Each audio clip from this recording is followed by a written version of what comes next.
procurei o mais difícil. Aí eu fiz um mestrado ali com eles, o único não católico lá. Eu fiz o mestrado em patrística, pais da igreja. Para quem não sabe, patrística são os primeiros autores do cristianismo pós-apostólico, que escreveram ali entre o 2º século de nossa era até o 4º século aproximadamente. Então eu estudei os pais da igreja. Depois que eu fiz patrística, aí eu comecei um doutorado, que não pôde continuar, porque teve polêmica a minha posição lá no meio dos jesuítas. Eu ia até te perguntar, porque você já tendo um certo conhecimento, né, de outra religião, do que você já tinha estudado, em algum momento aquilo iria se conflitar, né? Mas olha que interessante, eu posso dar um exemplo negativo e um exemplo positivo. Eu tive padres muito queridos que respeitaram a minha diferença de opinião. Eu me lembro do padre Francisco Taborda, professor de sacramentos. Sacramentos, na visão católica, não tem nada a ver com a visão evangélica ou protestante. E eu lembro que eu fiz um paper para ele e ele me deu nota máxima. E eu perguntei, padre, por que o senhor me deu nota máxima? Ele falou assim, eu não dei nota pela sua conclusão, mas por sua coerência. Você argumentou bem. Nunca mais esqueci disso. Quando eu saí de lá também, que alguns não aceitavam ter um não católico ali dentro, a coisa foi parar até em Roma, um outro padre, Johan Konings, belga, que ia ser meu orientador, ele tomou a iniciativa de pegar toda a minha papelada e mandar para São Paulo, para a Pontifícia Universidade Nossa Senhora da Assunção, Faculdade Nossa Senhora da Assunção, que hoje é ligada à PUC. Aí eu fui para São Paulo, e isso sem contar os colegas de sala, muito queridos. Eu reencontrei um deles recentemente, o padre Joãozinho. Manda aqui o meu abraço para ele, beijo no coração. Gente querida demais. E outros que eu conheci, muito queridos. E eu fui para São Paulo. Então eu percebi que dá para discordar com classe. Sim. Sabe? Com educação. Aliás, deixa eu te interromper um minutinho. A Bíblia, ela existe variações, muitas variações ou não? A Bíblia é única, a Bíblia do protestante, do católico, do cristão, porque muitas pessoas ainda têm dúvidas sobre isso. Sim, é boa, né? Excelente pergunta, eu aproveito a oportunidade para responder. Eu digo assim, a Bíblia é única, mas tem pequenas variações. Quais são as variações? Então, quem está em casa pode até tomar nota, tá bom? Nós temos um percentual de evangélico e de católico no Brasil, que são a maioria, né? Católicos ainda são a maioria, mas os evangélicos cresceram bastante o número, né? Então vamos assim, eu estou com uma Bíblia aqui que inclusive é uma Bíblia evangélica. Mas quando a gente chama evangélica, católica, diz respeito mais à editora. Por exemplo, essa que você está aqui, não sei se vou fazer merchan, né? É de uma editora aqui, mas é uma editora evangélica. Tá bom? Editora evangélica. Então a gente chama Bíblia evangélica. Mas se eu pegar essa Bíblia e comparar com uma Bíblia católica, as diferenças que eu encontrarei são as seguintes. Católica ou uma Bíblia ortodoxa também, que o ortodoxo não é muito conhecido no Brasil. Mas para quem mora, por exemplo, na Grécia, o que domina lá não é a Igreja Católica Romana, é a Igreja Ortodoxa Grega. Quem mora no Egito é a Igreja Ortodoxa Copta, né, que tem o Patriarca de Constantinopla como o superior da Igreja e não o Papa. Muitas vezes as pessoas pensam no cristianismo só como catolicismo e protestantismo, mas existem os ortodoxos também. Então vou falar desses 3 segmentos. A diferença estaria o seguinte, em primeiro lugar, a maior diferença. As Bíblias de editoras católicas, então explicando, quando a gente fala Bíblia católica, Bíblia evangélica, diz respeito apenas à editora. E o conteúdo interno é igual? Exatamente, o conteúdo é igual. A única coisa que vai ter de diferença são as seguintes. Letra A. As Bíblias católicas têm alguns livros a mais que nós evangélicos chamamos de livros apócrifos e os católicos chamam de deuterocanônicos. Que livros a mais são esses? É o livro de 1º e 2º Macabeus, Judite, Baruque, Eclesiástico. Esses livros... Tobias, esses livros, eles não foram escritos em hebraico, eles não são reconhecidos na Bíblia hebraica. A Bíblia hebraica que eu digo é o Antigo Testamento dos judeus. Se você for conversar com um judeu que ele tem lá só o hebraico, o Antigo Testamento, esses livros não estão ali.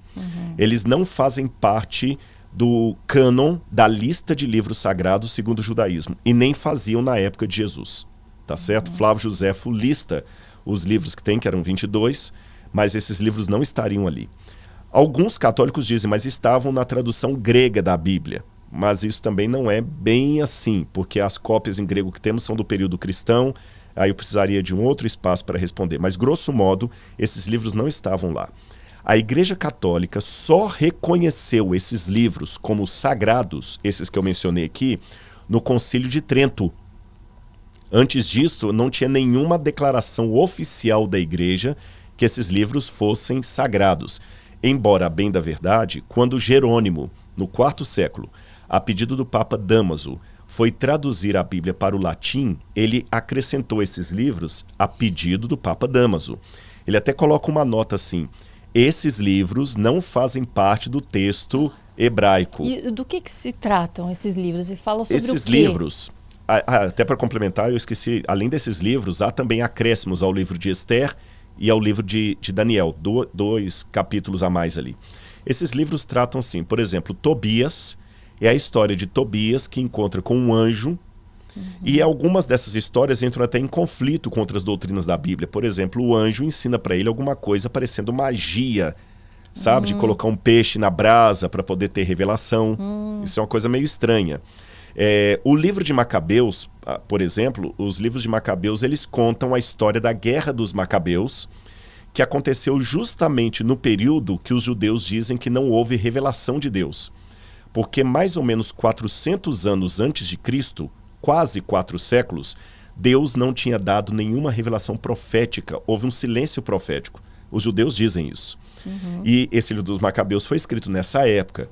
Então são livros que até nos ajudam a conhecer a cultura judaica, mas não são livros, como os judeus dizem, que sujam as mãos. Essa é uma expressão idiomática do judaísmo. Sujar as mãos quer dizer um livro sagrado. Eu não sei se você já viu alguém em casa, quando um rabino vai ler a Torá numa sinagoga, ele pega uma mãozinha de metal chamada yad, e ele, tipo uma caneta, e ele vai lendo com uma caneta. É uma forma dos judeus respeitarem o livro sagrado, então eles não tocam, eles não leem assim, eles leem com aquilo ali, porque eles dizem que é um livro que suja as mãos, quer dizer, um livro sagrado. Para virar a página também? Vai com a mãozinha? Não, aí não vira porque é um rolo. Na sinagoga é em rolo. Olha. Você sabia que foram os cristãos que inventaram o caderno assim, né?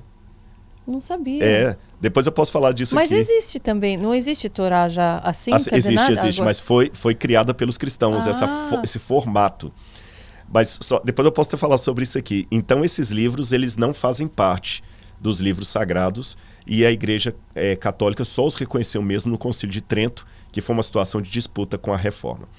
Essa é a primeira grande diferença. A segunda diferença, ela é encontrada não apenas nas Bíblias ditas católicas, ortodoxa e evangélica ou protestante, mas mesmo nas Bíblias protestantes. Por exemplo, se essa Bíblia evangélica fosse da editora A, e eu tenho uma outra Bíblia da editora B, as duas são evangélicas. Mas há uma diferença na tradução. Que diferença? Você sabe que os italianos brincam, tradutor e traditori. O tradutor é um traidor, porque traduzir não é fácil. Não é fácil. E às vezes o tradutor se vê num dilema. Por exemplo, se eu estiver fazendo assim, gente, está caindo o maior pé d'água lá fora. Maior pé d'água lá fora. Eu não vou traduzir em inglês It's rain a foot of water. Não vai fazer sentido. Da mesma maneira, em inglês eles falam It's rain dogs and cats. Está chovendo cães e cachorros. Nós não falamos assim em português. Então, se eu estou traduzindo do inglês para o português, eu falo está chovendo muito. Sim. Mas a palavra muito não está no original, está cães e cachorros. Enquanto é em inglês, cães e gatos. Enquanto é em inglês, tudo bem. Mas Bíblia Sagrada, então algumas Bíblias têm uma tradução mais literal, mais formal, onde eles pegam quase as palavras exatas do hebraico e algumas coisas ficam meio... Outras traduções são mais dinâmicas, elas dão uma contextualizada naquilo ali. Por exemplo, tem uma expressão lá em 2 Reis que Davi fala assim, aqui não entrará, e no hebraico está assim, nenhum urinador de muros. Pessoa que urina em muros. Mas isso quer dizer nenhum homem. Aí, para dar um eufemismo, algumas traduções colocaram assim, aqui não entrará nenhum homem, mas no hebraico não está homem, está urinador de muros. Entendi. Então, algumas traduções são mais dinâmicas, outras são mais formais. Só isto, mas se você pegar, o conteúdo é o mesmo.